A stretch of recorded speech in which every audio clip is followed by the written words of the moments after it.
मोहन भागवत ने नागपुर में ऐसा बयान दिया कि राजनीतिक गलियारों से लेकर मीडिया में बहस के लिए नया मुद्दा सुलग उठा। बात ही जनसंख्या नियंत्रण पर, जिस पर बोलते हुए आरएसएस प्रमुख ने कभी ये कहा था कि जाति धर्म से ऊपर उठकर सभी को जनसंख्या नियंत्रण के बारे में सोचना पड़ेगा।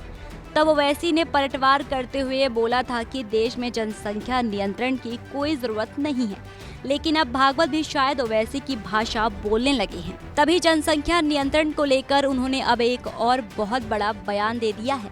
महाराष्ट्र के नागपुर में एक कार्यक्रम में संबोधन के दौरान मोहन भागवत ने कहा कि जनसंख्या में गिरावट चिंता का विषय है।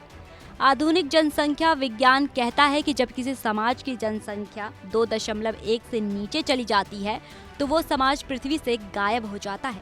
वो समाज तब नष्ट हो जाता है जब वहाँ कई भाषाएं और समाज नष्ट हो गए थे। हमारे देश की जनसंख्या नीति 1998 या 2002 में तय की गई थी, लेकिन इसमें ये भी कहा गया कि किसी समाज की जनसंख्या 2.1 से नीचे नहीं जानी चाहिए और जनसंख्या वृद्धि दर 2.1 चाहिए तो कम से कम 3 बच्चे तो होने ही चाहिए। ये संख्या महत्वपूर्ण है क्योंकि समाज को जीवित रहना चाहिए। हैरत की बात यह है कि आरएसएस प्रमुख मोहन भागवत ने ये बयान तब दिया जब केंद्र की मोदी सरकार का देश की जनसंख्या नियंत्रित करने पर पूरा फोकस है। सरकार की तरफ से जनसंख्या नियंत्रित करने के लिए कई कार्यक्रम चलाए गए, तमाम अभियान शुरू हुए, स्लोगन तक जारी किए गए। यहाँ तक कि कई नेताओं ने मुसलमानों को टारगेट पर लेते हुए जनसंख्या नियंत्रण को लेकर कड़ा कानून लाने पर जोर दिया।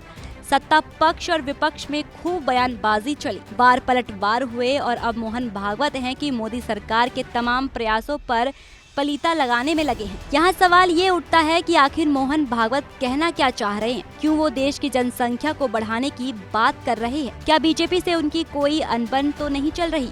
क्योंकि उनके इस चौंकाने वाले बयान से तो बीजेपी वाले नाखुश और विपक्ष खुश हो सकता है।